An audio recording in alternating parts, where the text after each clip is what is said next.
बिस्मिल्लाहिर्रहमानिर्रहीम, अस्सलाम वालेकुम। आप सभी को खुश आमदीद। मैं हूं सलमान मिर्जा और आप देख रहे हैं मेरा यूट्यूब चैनल और Facebook page sum up with Salman Mirza.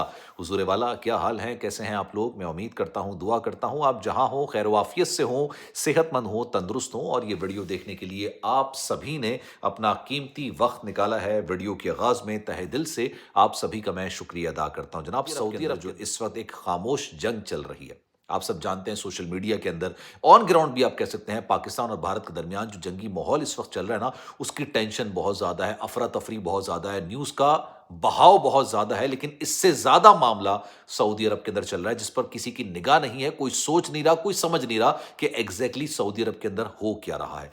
आज की तारीख में सऊदी अरब के अंदर 4 भारतीय बाशिंदों को चलती गाड़ी के अंदर से, लेट मी रिमाइंड यू, मैं अपने आप को रिपीट कर रहा हूं, let me repeat my self, चलती गाड़ी के अंदर से 4 भारतीय बाशिंदों को इंतहाई गलीज हरकत करते हुए रंगे हाथों गिरफ्तार किया गया।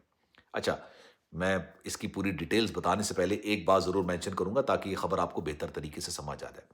अक्सर लोग ये गुमान बल्कि ये गलत फहमी कर लेते हैं, जैसे पाकिस्तान के अंदर पुलिस मोबाइल होती है, जैसे भारत के अंदर पुलिस मोबाइल होती है, ऐसी ही मोबाइल सऊदी अरब के अंदर भी होती है।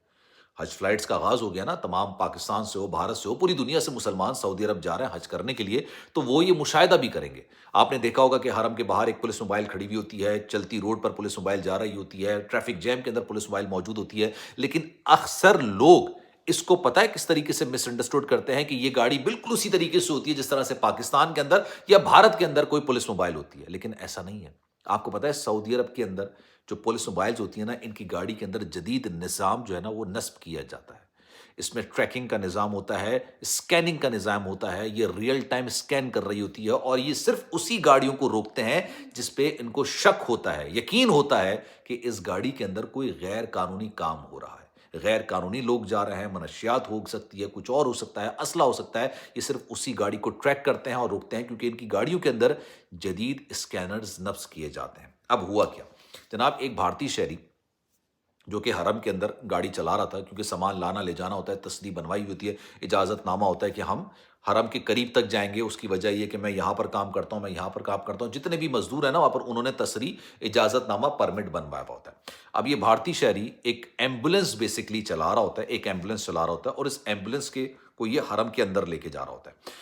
इस एम्बुलेंस के अंदर इसने अपने ही मुल्क के यानी भारत के 4 लोगों को छुपाया हुआ था, गैर कानूनी तरीके से अंदर उसने छुपाया हुआ था। अब ये जब ट्रैफिक से गुजर रही होती है तो पीछे से पुलिस मोबाइल इसको सायरन देती है, इसको रोकने की कोशिश करती है। जनाब, ये जब गाड़ी साइड में लगाते हैं, अच्छा, ट्रैफिक जैम के अंदर से इसको रोका जाता है। गाड़ियां चल रही हैं, ये पुलिस मोबाइल भी बीच में से जा रही है, हॉर्न बजा के ना ये तेजी से निकल रहे होते हैं कि पुलिस इनको रोकते हैं, इंटरसेप्ट करते हैं, रोकते हैं और दरवाजा जब खोलते हैं तो 4 भारतीय बाशिंदे होते हैं जिनको बाकायदा तौर पर सीटों के नीचे, अजीब छुपाने वाली जगहों पर बाकायदा छुपाया गया होता है। इन चारों को निकाला जाता है, उस बंदे को पकड़ा जाता है जो ड्राइवर होता है, ऑब्वियसली मुसलमान होता है वो, और उसको पकड़ लिया जाता है कि भाई ये कहाँ जा रहा है। तो पता ये चलता है कि जनाब इनको गैर कानूनी तरीके से हरम के अंदर लेकर जाया जा रहा था ताकि ये भी गैर कानूनी तरीके से हज कर सके। अब जब मैं इस खबर की तफसील डिटेल्स पढ़ रहा था तो यकीन जानिए मैंने अपना सर पकड़ लिया था। मुझे ये समझ नहीं आ रहा कि लोगों को ये बात क्यों नहीं समझ आती कि बिना तसरी के, बिना इजाजतनामे के, बिना हज के वीजे के आप हज नहीं कर सकते हैं। मतलब आप सोचिए, आप पैसे चोरी करते हैं, किसी की गाय या बकरा चोरी करके लेकर आते हैं और उससे आप कुर्बानी कर देते हैं, क्या वो कुर्बानी आपकी कबूल होगी? मतलब यार, ये इतनी मुश्किल बात नहीं है जितना लोगों ने इसको मुश्किल बना दिया है।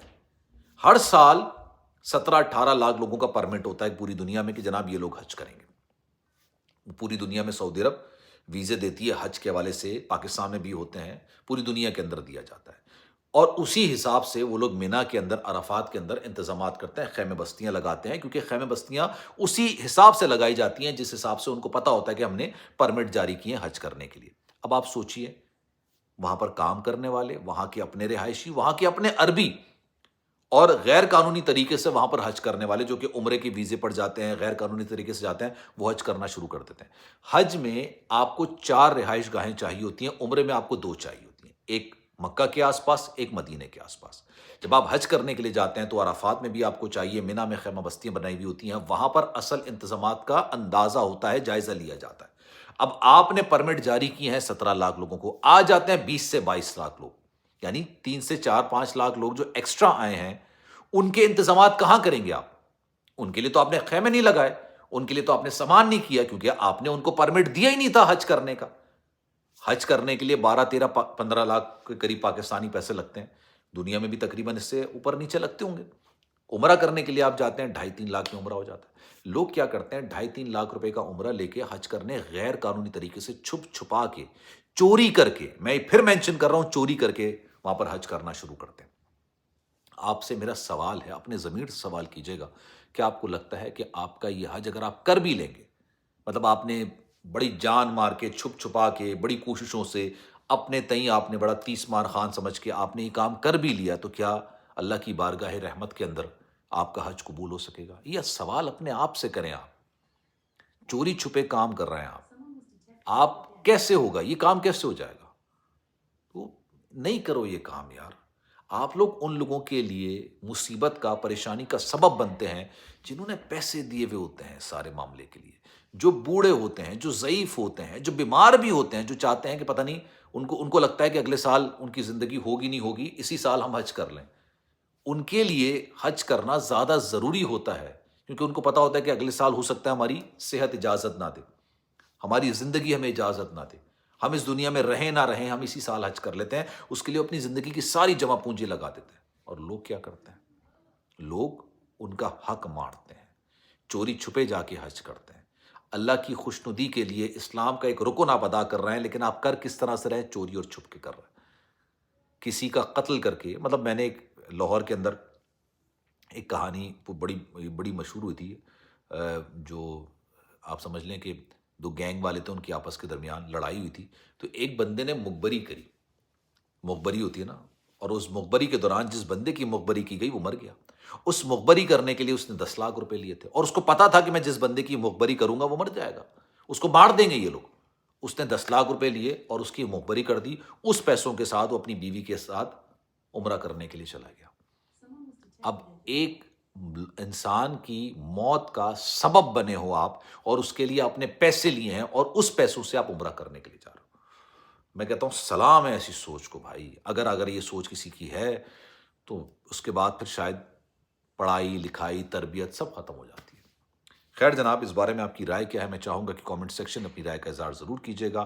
کوشش کیجیے، حج کرنے کا ہر ایک کا ارمان ہوتا ہے، خواہش ہوتی ہے، دعا ہوتی ہے۔ میں دل سے چاہتا ہوں مجھ سمیت ہر مسلمان کو اللہ تعالیٰ ہر سال حج کرنے کی توفیق عطا کرے، لیکن اتنی استطاعت دے کہ ہم ہر سال حج کر سکیں۔